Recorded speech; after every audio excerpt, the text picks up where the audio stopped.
essa primeira fase seria Toy Story 1, Vida de Inseto, que já vem logo depois, em 98, não é isso? Em 99 tem Toy Story 2, em 2001 já tem Monstros S.A., em 2003 Procurando Nemo, em 2004 Os Incríveis. Assim, a melhor fase disparada assim da É. Pixar. Claro, fica muito bom ainda depois, vai ter bons lançamentos, né? O próprio 2010, 2015 tem o Divertidamente, que é um grande filme, Bom filme. mas eu acho que já fica meio espalhado, né? E eu queria já que o Pídio falasse depois dessa primeira fase, um pouquinho depois dessa primeira fase, já comentando ali em cima do que Tarcísio falou. Não, rapidinho, isso que eu falei da DreamWorks, inclusive, você falou do Vida de Inseto. Salvo engano, o Formigas Formiguinha. Formiguinha foi Z. lançado no mesmo ano e acho que ali eles já perceberam que assim, velho, não dá pra fazer parecido. Tipo assim, a gente tem que ir por outro caminho. Aí depois veio Shrek, Madagascar e etc. Mas, Exatamente. mas Formiguinhas, para boatos quem que não foi sabe. coincidência, tá? Não foi cópia, não. Não, eu também acho Uma que foi extrema coincidência. coincidência. Mas Mas não é tem uma como bater de coincidência que frente. faz eles A conseguirem comparação. analisar, não é? É isso. Exato, exato. É Escancara, né, a inevitável a diferença. comparação. Eupídio, Cara, eu acho que o que o Tarcísio falou foi muito preciso, né? Eu vou concordar absolutamente com as loas para Os Incríveis aí, que realmente é incrível, né? É espetacular. E é justamente isso, né? Nesse momento em que você tem essa junção oficial da Pixar com a Disney, a Pixar consegue manter a sua, a sua identidade, vamos dizer assim, a sua autonomia, porque é aquele negócio, né? Tá fazendo dinheiro, o negócio está funcionando, em time que está ganhando a gente não mexe. Então é aquela coisa, a Disney olha para lá, olha para cá, pode ficar meio ressabiada, porque esse tema a gente não gostaria de abordar, mas os Sim. bonequinhos estão vendendo, os parques estão fazendo sucesso. Então, beleza, vamos continuar, né? Só que é aquela questão, né? A partir do momento em que você começa a ter essa perspectiva de que as outras empresas de animação começam a perceber as vantagens do uso do computador e vão buscando seus caminhos, é obviamente que você tem que repensar, né? Você tem que pensar em como vai se estruturar essa jogada de mercado. E, obviamente, nessa jogada de mercado, o cara que toma as decisões, o executivo, não vai mais estar tão aberto as inovações estéticas, narrativas que antigamente eram tão atraentes e tão positivas, né? Me parece que o grande lance aí é que nós temos uma empresa muito eficiente dentro do que ela está pensando, né? A Pixar ela reinou durante bons anos aí, durante bom período, né? Porque era uma junção muito eficiente dessas pessoas que muitos inclusive tinham passado pela Disney, né? Muitos tentaram fazer animações na Disney, muitos tentaram se inserir dentro dessa estrutura e como não conseguiram, encontraram outro caminho através do ideário e da construção da Pixar desde o momento em que o Steve Jobs toma conta da empresa, cria a empresa, né, e vai investindo sistematicamente, né. Me parece que dentro dessas possibilidades, dentro dessas perspectivas, a gente vai ter desenhos que inevitavelmente vão ser uma coisa extraordinária, vão ser algo muito atraente, porque todos eles oferecem essa possibilidade de um subtexto, ou seja, a criança pode assistir e achar o bonequinho muito fofo, achar a história muito legal, achar tudo muito colorido, e por trás tem aquela mensagem, aquela ideia, aquela perspectiva que o pai, que o tio, que o irmão mais velho vai pegar. Esse equilíbrio é algo que a Pixar vai conseguir manter durante um bom tempo. A partir do momento em que isso se perde, e aí vem as sequências, e as sequências, basicamente, por mais interessantes que sejam, não deixa de ser uma repetição, aí a mágica começa a fraturar, né? E a mágica fraturando, os problemas vão surgindo, né? E com os problemas, o perfil, o espaço, né? Aquele destaque que a empresa ocupa, ele vai se perdendo. Muito boa a fala de vocês dois e o Cinetru trouxe uma coisa interessante, né? Como que alguns de nós cresceram durante essa fase da Pixar.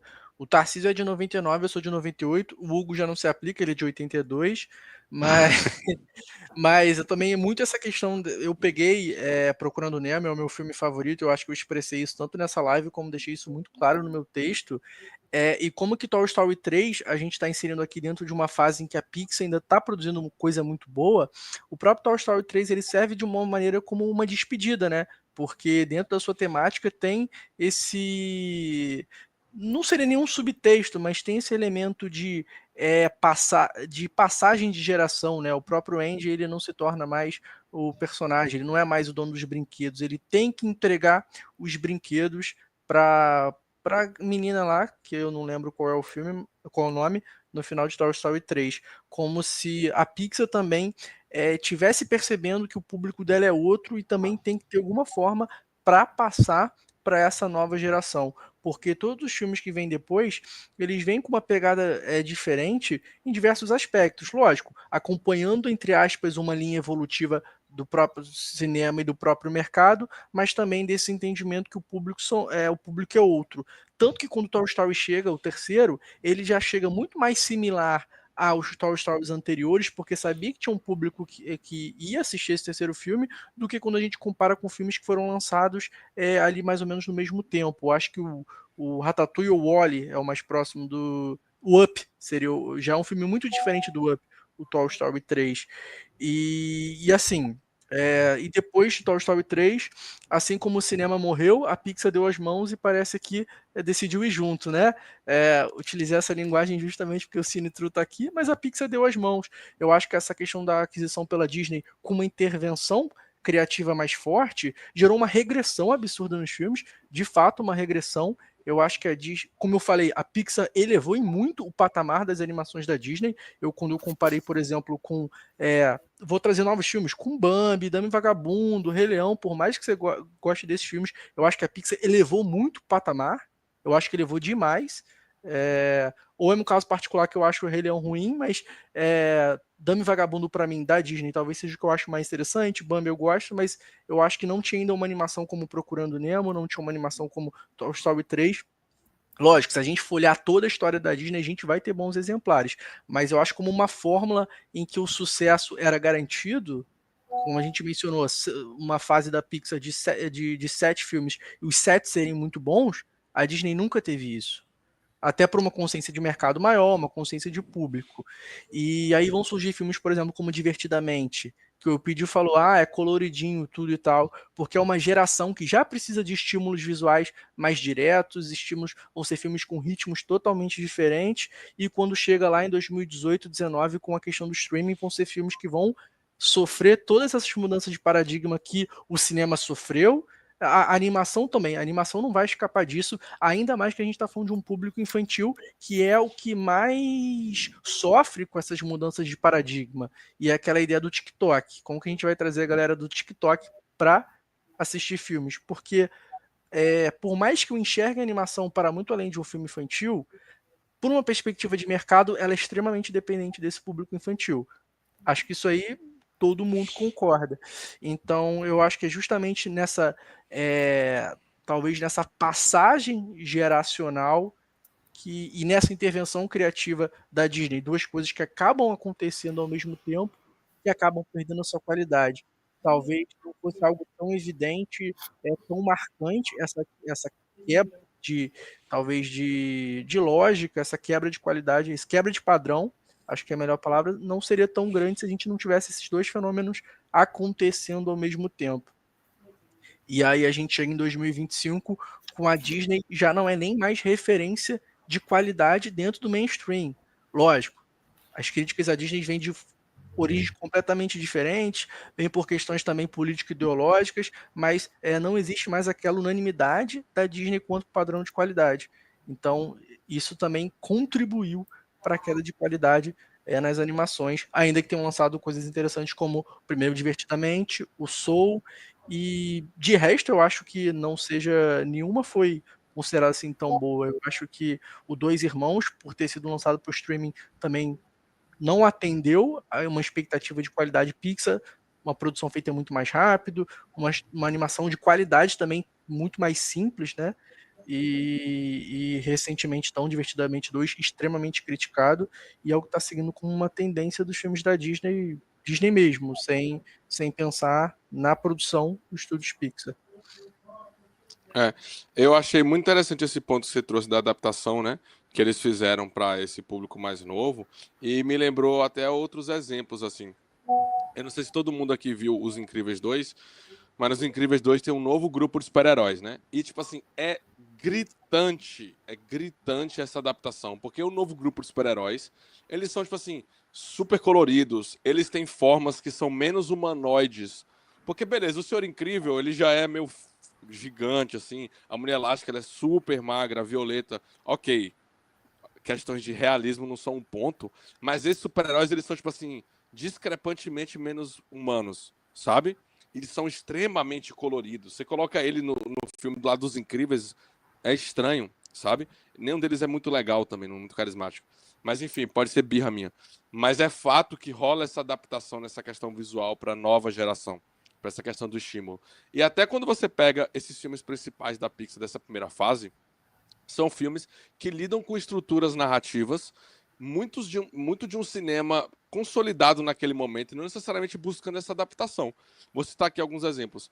Os Incríveis, por exemplo. Os Incríveis é um filme que a gente não sabe a data que ele se passa, mas meio que ele se passa nos anos 50 e 60 ali. Pela estética das coisas, pela estética dos carros. Véi, isso é sensacional. Eu me peguei pensando nisso esses dias porque eu fui gravar um trabalho, né? Eu sou filmmaker, pra quem não sabe. E aí fui gravar um trabalho que era uma publicidade que eles queriam fazer um mockumentary, né? Queriam entrevistar uma atriz como se ela tivesse, tipo assim... gente, eu comecei a falar com... É uma publicidade da Avon. Eu comecei a falar com o espelho tem pouco tempo e não sei o quê. Agora tu conversa com o espelho todos os dias e aquela câmera ali filmando. E a primeira referência que veio na minha cabeça foi o início dos Incríveis, que começa com os super-heróis sentados, né? O Senhor Incrível fica batendo no microfone assim. Tá gravando aqui já? Né? Tá gravando. Todo dia eu tenho que salvar o mundo, né? Tipo, pô, eu vou lá, os caras quebram de novo e tal. E aí a mulher lá acha, ser super-herói é isso, mas eu também quero ir no salão de beleza. Ele já começa a trazer esses pontos da vida cotidiana, que é a parada dos Incríveis. E eu lembrei que, tipo assim, caralho, os caras fazem emulação de película nesse momento. O filme começa recortado, tem grão e tal. Os caras fizeram emulação de película na animação, pô. Sacou? Justamente porque eles trazem essa parada de ser mais clássico. Aí você pega, por exemplo, o Ratatouille. O Ratatouille, no final do filme, o crítico come o prato, né? O Ratatouille, que não é o rato, pelo amor de Deus.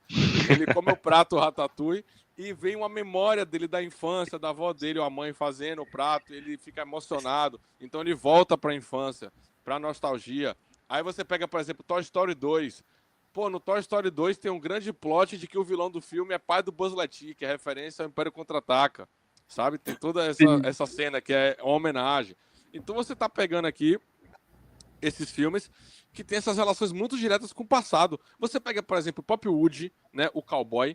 Ele não é um cowboy moderno dos anos 2000, entendeu? Ele não escuta Linkin Park, pô. Ele não vem dessa estética, entendeu? Ele é um cowboy do Velho Oeste, pô, sacou? E mesmo o Buzz Lightyear, que é da ficção científica, ele não é Matrix. Ele não usa roupa de couro preta, entendeu? Ele é o viajante espacial. Planeta Proibido. Entendeu? Exato. A estética da armadura dele, da armadura não, do traje espacial dele. Todas essas referências no início, a Pixar trazia desse cinema mais convencional. E, como eu falei, até narrativamente, sabe? Pô, você pega o Up Altas Aventuras, é o filme onde o vilão ainda é o capitalismo, né? Que quer destruir a casa do cara, que é a casa perfeita, lindinha, que lembra ele da esposa dele e tal. E depois que a Disney entrou forte, todo esse posicionamento mudou. E vem muito esse posicionamento mercadológico, de você querer adaptar. Outro, por exemplo, o Carros. O Carros é mais um filme que os caras chegam lá, ele é o playboy, né? O Relâmpago McQueen é o playboy, que vai pro interior, chega lá, encontra o coroa, fala tipo assim, esse cara é um merda, não é de nada. Descobre que o cara era o grande campeão aonde? Nos anos 50. Aí tem cena de flashback, tem jornal velho antigo que passa. Então tem essa valorização do passado de forma nostálgica. Tem esse respeito à tradição, esse respeito, né, ao classicismo e tal. E isso se perdeu completamente depois, né? Isso foi ficando um negócio meio assim. Até, por exemplo, o Ratatouille, não só essa cena final, mas quando você assiste o filme, você percebe que tem essa preservação, assim, dessa coisa da culinária francesa. Você pega, pô, a trilha do Ratatouille é tipo é um jazz dos anos 50 que traz essa coisa do é o rato lá. Não é tipo assim, não é que nem um Masterchef da vida. Aquele negócio picotado, câmera cortando de um lado pro outro, aquela agonia de cozinha. É toda aquela coisa de, não, cozinhar é você sentir os cheiros, cozinhar é você a delicadeza. Novamente a tradição, porque o cara é do restaurante do Gusteau, né? Que era um grande chefe tradicional francês, entendeu? E aí vai herdar porque o restaurante que é o tradicional tá perdendo as estrelas, né? Ele vai perdendo as estrelinhas. Fala assim, o tradicional tá morrendo. A gente precisa salvá-lo. Então, da mesma forma, o Relâmpago McQueen chega e fala assim, pô, irmão, eu achei que eu sabia correr, velho. Mas quem sabe correr é tu. Me ensina aí, tá ligado? Como é que corre? Pergunta pro cara que é o tradicional, entendeu? Então existia todo esse sentimento permeando os filmes da Pixar. E isso foi ficando... Pô, é que eu vou falando, vai vindo os exemplos. O Wall-E, o robô, assiste filme em preto e branco, pô. Ele chega lá, assiste o filme em preto e fica assim, pô, isso aqui que era o amor. Isso aqui, né? Ele vê o casal e fala assim, pô, é isso que eu quero pra minha vida. E o filme é mostrando o quê? Que a modernidade mata, né? Destrói. Né? O mundo tá acabando por causa da modernidade, da B&H, né? A empresa lá de bateria e destrói tudo. Então, assim, pô, era isso, né? E aí deixou de ser isso. Desde que a Disney entrou, não vai mais pra esse lugar. Pelo menos dos filmes que eu vi. Entendeu? O Soul tem um pouco de... A música é incrível, a música é a alma das pessoas. Tem um pouco disso, assim. Mas, infelizmente, isso foi se apagando, velho.